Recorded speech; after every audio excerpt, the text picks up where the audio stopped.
anger, regret, or hurt. So usually you feel a certain way because an event hurt you, or an event angered you, or you did something that you regretted. And they're the three. If you can think of everything that's happened to you, it's either had hurt, you've either been angry, or you've had regret. And everything that happens to you, you can probably break it down into those three emotions. And that starts a different thing, because now you can self-analyze, you can self-reflect, you can take this dark moment of your life and say, what is this about? Why am I feeling this way?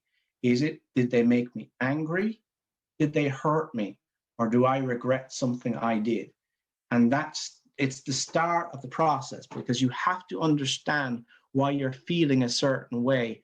And if you don't, you can't fix it, or you can't come to terms with it, or you can't accept it. So you're not ever going to fix things, but if you learn to accept things or understand things, it makes life much easier. And then what you have is, sometimes you can enter into a horrible downward spiral, and you could feel terrible. Everything can be dark, and you can feel depressed. But in today's society, that isn't accepted, because everyone should be happy, and everyone should be happy, and everyone should be winning, and we should all be smiling and laughing. And if you're not smiling and laughing, well, then there's something wrong with your life. But life isn't an upward curve. Life is up and down. And if you go really up, I can guarantee you're going to go really down. But we have lost that ability to deal with being down, because we're told that being down isn't correct.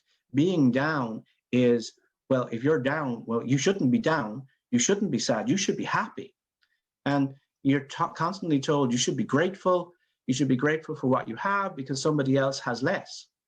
Well, that doesn't really make sense, because yes, somebody else might have less, but that doesn't lessen your sadness. I mean, if you lose a cat and somebody loses a mother, they're still equally sad losing their cat as that person loses their mother. It's not done on scales of sadness. People's grief is individual to them, and people's sadness is individual to them. So understanding where it's coming from and understanding where you are and where your emotions are, it gives you an opportunity to address your thoughts. But you also need something, and you need a tool. You need a tool to get you out. So generally a tool is a rope, because you're drowning. And ropes can be various things that happened in your life that you might write down. Something that someone said, maybe someone thanked you for helping them, maybe someone paid you a compliment that meant a lot. But you need to write these things down, because when you're facing a really dark time, you won't be able to think of those things. All you're thinking of is being sad. So find something where you write these things down, write these things when people say nice things, or write a moment that helped you. So I can illustrate, I'll illustrate this actually, and then I'll conclude. And hopefully nobody has any questions, because that's the worst part of speaking, is when someone asks questions. That's my biggest nightmare. And I used to have a trick when I was doing talks and conferences. I'd run overtime deliberately so no one could ask me a question, and then I could just run off. Because it's a whole different ball game when you're facing someone asking questions, and they might ask something completely complicated, and I just look at them going, I haven't a clue what you're asking. Anyway, so here's the rope. So my rope was, and this is what gets me down. So I would have social anxiety as well, which is horrendous. I mean, I would cancel. People would invite you out to dinner, and I would cancel at the last minute, and they think you're rude. But it's actually not. It's because sometimes that social anxiety can take over, and you just can't do anything about it. So I tend to be able to talk about these things because I've experienced them and because I live them. And that makes the difference between talking about theory that you've read in a book or talking about things that you've lived. And that's the difference. But this would be my rope. So my rope would have happened, I was 23. I was 24 in the year 2000. And before that, this is the beginning of it was, I was working in a place in a hospital, and it was special needs was a big part of it. So special needs would be intellectual disability. And the in-house doctor, she rang me up and she asked, would I have a look at one of the patients, because he had hurt his wrist. And it's always good to say yes to the in-house doctor, because she is a very useful person to be on your side, because she will give you free medication and free x-rays and free health, care. So if she said, Duncan, my toilet needs unblocking, I would have said, Dr. Corcoran, I will unblock your toilet. So I'm always going to say yes, usually. So I said yes. So this man met me on Monday, and this was a Friday evening, and he met me on Monday at 9 o'clock, and I was going down to my office, and there he was. And I'm 5'6" and a bit. That's 170 centimeters. So I'm not very, very tall.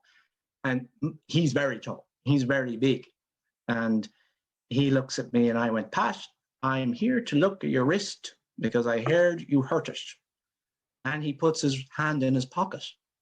So I'm looking at it, go, I got to have a look at your wrist because Dr. Corcoran's asked me to look at your wrist and you're in pain. And he shakes his head. And I went, okay. I said, will you come back tomorrow and maybe I can look at your wrist? So the next day he comes back, he's sitting on a stool outside my office. And I say, do you want to come inside and we have a look at your wrist? He comes inside, never get to look at his wrist.